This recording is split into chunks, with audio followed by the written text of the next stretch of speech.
अस्सलाम वालेकुम व्यूवर्स, आप देख रहे हैं ST news programme showbiz roundup के साथ। मैं हूं आपका होस्ट अहमद अली।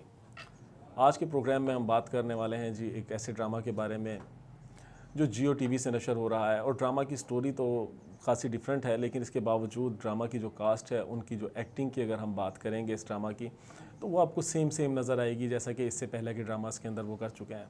आज हम जिस ड्रामा की बात करने वाले हैं वो ड्रामा है जान निसार। जियो एंटरटेनमेंट से ये रिलीज़ हो रहा है और जान निसार जैसी तो इसमें कोई चीज़ हमें नज़र नहीं आई। इसके कास्ट की अगर हम बात करें तो मेन लीड कास्ट जो है इसकी, इसमें दानिश तैमूर है और इनके अपोजिट जो आ रही हैं वो हिबा बुखारी आ रही हैं। तो दानिश तैमूर की एक्टिंग को अगर देखा जाए तो मेरे ख्याल में आप कह सकते हैं कि वो एक किस्म के करैक्टर को तो बहुत अच्छी तरह से परफॉर्म कर रहे हैं, लेकिन वो रटी रटाई सेम ही एक्टिंग को हर ड्रामा के अंदर आप कह सकते हैं कि उनको परफॉर्म करने का मौका मिल रहा है। सेम करैक्टर उनका चल रहा है। तकरीबन अरसा 5 से 7 साल से एक ही किस्म के ड्रामे कर रहे हैं। वो एंग्री यंग मैन का उनको जो एक करैक्टर मिलता है कि ऐसे बिगड़े हुए लड़के का या बिगड़े हुए हीरो का रोल मिलता है जिसमें वो किसी एक ऐसी हीरोइन पर फिदा हो जाते हैं जिसके पीछे वो कहते हैं ना, कोई हाथ धोकर नहीं, नहा धोकर उसके पीछे पड़ जाते हैं और मतलब उसको हासिल करना अपनी ज़िद बना लेते हैं। ऐसा ही ड्रामा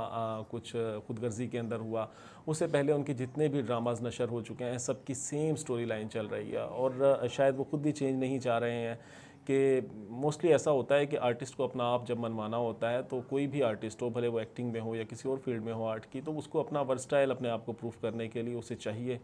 कि वो डिफरेंट किस्म के करैक्टर्स प्ले करे, अपने फ़न को डिफरेंट अंदाज के अंदर प्ले करने की कोशिश करे। लेकिन यहाँ पर अगर हम दानिश तैमूर की बात करें तो दानिश तैमूर सेम करैक्टर निभा रहे हैं। समटाइम्स तो ऐसी वाइब्स आती हैं कि आप ड्रामा देख रहे होते हैं, अगर आप दानिश तैमूर के साथ कोई अदर सीन के अंदर कोई और एक्टर मौजूद ना हो और उनका अकेले का सीन आ रहा हो तो आपको लगेगा कि शायद ये ड्रामा आपका बहुत पहले से देखा हुआ है, किसी पिछले ड्रामे का सीन चल रहा है, क्योंकि सेम एक्सप्रेशन होते हैं, सेम लुक है, लुक भी चेंज नहीं होता। वरना अमूमन हम देखें कि हमारे पड़ोसी मुल्क की अगर हम बात करें, जब भी कोई एक्टर होता है वो न्यू अपना प्रोजेक्ट करने लगता है तो उसके दरमियान में ना सिर्फ वो एक गैप लेता है और उस गैप और ब्रेक के दरमियान वो अपने लुक को ज़रूर चेंज करता है। तो यहाँ पर हम दानिश की अगर बात करें तो अरसा 5 साल से 7 साल से सेम लुक के अंदर परफॉर्म कर रहे हैं। और हिबा बुखारी की तरफ हम आते हैं। रिसेंटली हिबा बुखारी का एक ड्रामा जो था झोंक सरकार, हम टीवी से ऑन एयर हुआ था। तो आप देख सकते हैं कि हम टीवी के उस ड्रामा में जो हिबा बुखारी का लुक था वो सेम टू सेम वही लुक यहाँ पर उन्होंने कैरी किया हुआ है। कुछ चेंजिंग नहीं है, कुछ मेहनत नहीं है, कुछ एक्स्ट्रा एफर्ट नहीं है एक न्यू ड्रामा के लिए जो आर्टिस्ट को एफर्ट दिखानी चाहिए। और अगर हम बात करें इसकी स्टोरी की तो वो स्टोरी में थोड़ी सी सबक आमोज़ भी है। कहते हैं ना कि तनकीद बराए तनकीद नहीं होनी चाहिए, सबक आमोज़ स्टोरी है, लेकिन इसके बावजूद इसके अंदर कुछ चीज़ें हैं जो काफ़ी बड़े बड़े ब्लंडर्स किए गए हैं। जैसा कि एक ऐसी लड़की, एक ऐसे घराने की लड़की दिखाई जा रही है जहाँ पर टीवी तक अलाउ नहीं है देखना और एक रेडियो रखा हुआ है और वो रेडियो पर सॉन्ग सुन रही है। अचानक उस लड़की का अब्बा आ जाता है, साजिद हसन, जो कि मशहूर ड्रामा धूप किनारे जो माजी के अंदर ऑन एयर हुआ था, आज से शायद हम कह लें 30, 32, 35 साल पहले जो हमारे वालदैन का दौर था, उस टाइम पर वो ऑन एयर होने वाला ड्रामा आज भी वो पॉपुलर है। अगर आप यूट्यूब पर देखें, सोशल मीडिया पर देखें या बड़े लोगों से बात सुनेंगे आप किसी ड्रामा के बारे में तो धूप किनारा की आप बात सुनेंगे। उसमें डॉक्टर अहमर का करैक्टर जिन्होंने किया था वो धूप किनारे के साजिद जो हसन है, वो इस ड्रामा के अंदर हिबा बुखारी के फादर का करैक्टर करते नज़र आ रहे हैं और इंतहाई खड़ूस किस्म के एक बुढ़े का करैक्टर कर रहे हैं ये। मतलब इनके आते ही इनके घर के अंदर एक ऐसा माहौल पैदा हो जाता है कि जैसे मलकुल मौत आ गया हो और अब्बा नहीं जल्लाद नज़र आ रहे हैं यहाँ पर। और रेडियो तक जिस घर के अंदर लड़कियों को सुनना अलाउ नहीं है, वहाँ पर एक बड़ा ब्लंडर नहीं है ये कि लड़की को आप यूनिवर्सिटी जाते हुए दिखा रहे हैं। तो मतलब जिस घर के अंदर इस किस्म का सख्त माहौल हो वहाँ पर लड़की को एजुकेशन में किस तरह से जा सकती है, आपको सबसे पहले तो इसको कॉलेज का माहौल दिखाना चाहिए था या फिर कुछ और दिखा देना चाहिए था। सेकंड, गुर्बत की बहुत ज़्यादा कहानी दिखाई जा रही है, उसके अंदर ये लड़की थोड़ी सी बागी है और छुपकर वो सब चीज़ें हासिल करने की कोशिश कर रही है जो कि उसके घर के अंदर उसको मैसर नहीं है। एक खुफिया फ़ोन भी रखा है, एक सीक्रेट बॉयफ्रेंड भी है और वहीं पर अपनी एक फ्रेंड के साथ एक वेडिंग में जाती है। कहानी की तरफ अगर हम आगे बढ़ें तो दानिश तैमूर उस शादी के अंदर आता है जहाँ पर उनको इनसे एक साइलेंट लव हो जाता है, वन साइडेड लव, जिसको लेकर वो चल रहे हैं और वो वही दीवानगी वाला और तेरी खुदगर्जी वाला सीन चलेगा जिसके अंदर वो मुंह हाथ धोकर इसके पीछे पड़ने वाले हैं। और बाकायदा उन्होंने अपनी जो सोर्सेज हैं, जो उनकी टीम है, जो वो एक गैंगस्टर टाइप के बंदे दिखाए जा रहे हैं, तो उन्होंने अपनी जो टीम के लोग हैं वो उसके पीछे लगाए हुए हैं जो उनकी पल पल की खबर रख रहे हैं। अब यहाँ पर दिखाया जाए तो इसमें जो लेसन की हम बात कर रहे थे, इस ड्रामे में जो लेसन मिलता है वो ये मिलता है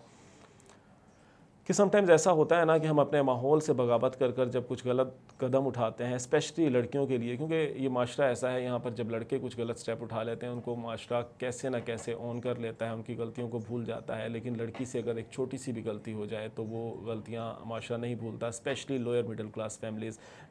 फैमिलीज़ के अंदर ऐसा बहुत मुश्किल होता है। तो वहाँ पर उन्होंने उस लड़की की जो स्टोरी दिखाई गई है, एक सीक्रेट बॉयफ्रेंड ने उसको फ़ोन दिया है, उस फ़ोन के ज़रिए जो दोस्ती आगे परवान चढ़ रही है, उसी में वो उससे एक अपनी बहन की शादी के दिन खुफिया मुलाकात के लिए जाती है, और वो जो उन्होंने एक डेट प्लान की है, उस डेट में वो लड़का उसे धोखा देता है और उसको एक गलत जगह पर सेल कर देता है। आप कह सकते हैं कि वो एक गलत ख़वातीन के चंगुल में फंस चुकी है। और इसके साथ ही यहाँ पर ये दिखाया जा रहा है कि वहाँ पर फंसने के बाद जो सीन बनता है, पुलिस की रेड पड़ जाती है और वो वहाँ से फ़रार की कोशिश कर रही होती है, लेकिन वो ख़वातीन उसे नहीं निकलने देती। तभी पुलिस की रेड पड़ती है और पुलिस स्टेशन में वो पहुंच जाती है लड़की, और उसके बाद उससे ज़बरदस्ती उसके घर का फ़ोन नंबर लिया जाता है। और जब उसके वालिद को कॉल की जाती है, जो कि एक तरफ बेटी की बारात आई हुई है, दूसरी तरफ परेशानी के आलम में मुब्तला है कि दूसरी बेटी घर से मिसिंग है,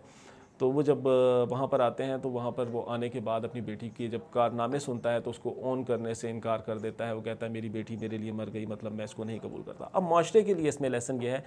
कि समटाइम्स बच्चों से जब गलतियाँ हो जाती हैं तो वो गलती अगर फौरी आपको मिल रही है, जज्बाती होकर गुस्से में आकर हमें ऐसा एक स्टेप नहीं लेना चाहिए। जिस तरह हम बेटों की गलतियों को नज़रअंदाज कर कर उनको कबूल कर लेते हैं, इसी तरह बेटियों को भी अगर बर वक्त इस्लाह का और सुधरने का मौका दे दिया जाए तो मेरे ख्याल में आगे मज़ीद उनकी ज़िंदगी ज़लालत और रुसवाई का मुकद्दर नहीं बनती है। तो अब इस ड्रामे में जो नज़र आ रहा है वो यही है कि वो बाप उसको वहीं पुलिस स्टेशन में छोड़कर जा चुका है, और आने वाले टीज़र्स और ट्रेलर्स में जो दिखाया जा रहा है कि वो मज़ीद बुराई की दलदल में धंसती चली जाएगी, शोबिस की रंगीन दुनिया की तरफ भी कदम रखेगी, डांस पार्टीज़ में भी जाएगी, और वो सब कुछ करेगी जो एक शरीफ घराने की लड़की नहीं करती है। और दानिश तैमूर की बात की जाए तो वो अपनी बेवा भाभी से उनका ज़बरदस्ती शादी कर दी गई है, जबकि वो एक खामोश मोहब्बत जो है वो हिबा बुखारी से निभा रहे हैं। और आसान सा सिंपल सी एंडिंग नज़र आती है। एंडिंग यही है कि घूम फिर कर दोनों अपनी अपनी साइड पर जलील होने के बाद एक दूसरे से मिलेंगे, और यही आज से पहले दानिश तैमूर के जितने भी ड्रामास हैं उनमें हुआ है।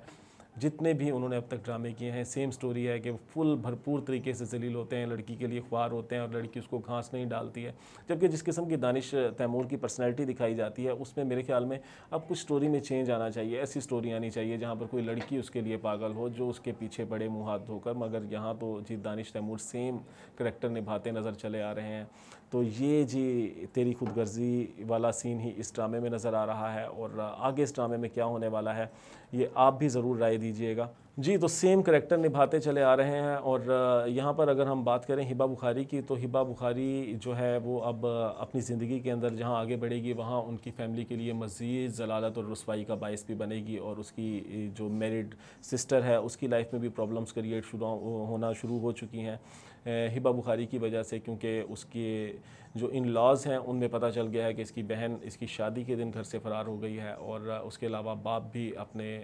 सर को शर्म से झुकाए हुए है और लोगों से नज़रें नहीं मिला रहा। सोसाइटी प्रेशर है, और वो सोसाइटी प्रेशर का कैसे सामना करेंगे, कैसे इस सिचुएशन से बाहर निकल कर आते हैं, ये कहानी है। बड़ी डिफ़िकल्ट होने वाली है कहानी, और लड़कियों के लिए एक लेसन भी है कि जब वो लड़कियां कोई गलत स्टेप उठाती हैं, लड़कियां क्या लड़के भी अगर कोई गलत स्टेप उठाते हैं तो पेरेंट्स को क्या कुछ सुनना पड़ता है लोगों से, ये इसमें दिखाया जा रहा है। ये एक अच्छी चीज़ है कि नई नस्ल को थोड़ा सा समझने का मौका मिल रहा है कि किसी भी एक अनजान इंसान पर मोहब्बत के नाम पर इतना ट्रस्ट नहीं किया जा सकता कि आप अपनी फैमिली की इज़्ज़त को दाव पर लगा दें। तो इस किस्म के मोरल लेसन वाले ड्रामे बनने चाहिए, लेकिन इसके साथ साथ मेरे ख्याल में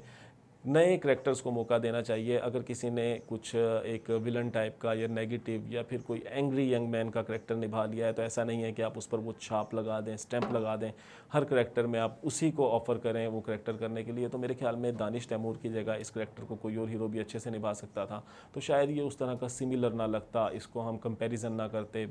दानिश तैमूर के जो पिछले ड्रामे थे उनसे। तो आगे ड्रामे में क्या होने वाला है इसके बारे में आप अपनी ज़रूर राय दीजिएगा और बताइएगा कमेंट बॉक्स में कि आपको क्या लगता है ये स्टोरी किस तरफ रुख करेगी। और इसके साथ साथ अगर आप चाहते हैं कि आपके किसी पसंदीदा ड्रामा पर या किसी पसंदीदा मूवी पर किसी सेलिब्रिटी पर अगर हम बात करें, उनके ऊपर रिएक्शन दें अपना, तो ज़रूर आप अपनी राय का इज़हार कीजिएगा। इसके साथ ही अपने मेज़बान अहमद अली को दीजिएगा इजाज़त नेक्स्ट एपिसोड तक के लिए। नेक्स्ट एपिसोड में फिर से हाजिर होंगे एक नई स्टोरी के साथ, एक नई रिएक्शन के साथ। तब तक के लिए अपना बहुत सारा ख्याल रखिएगा। अल्लाह ने के बाद।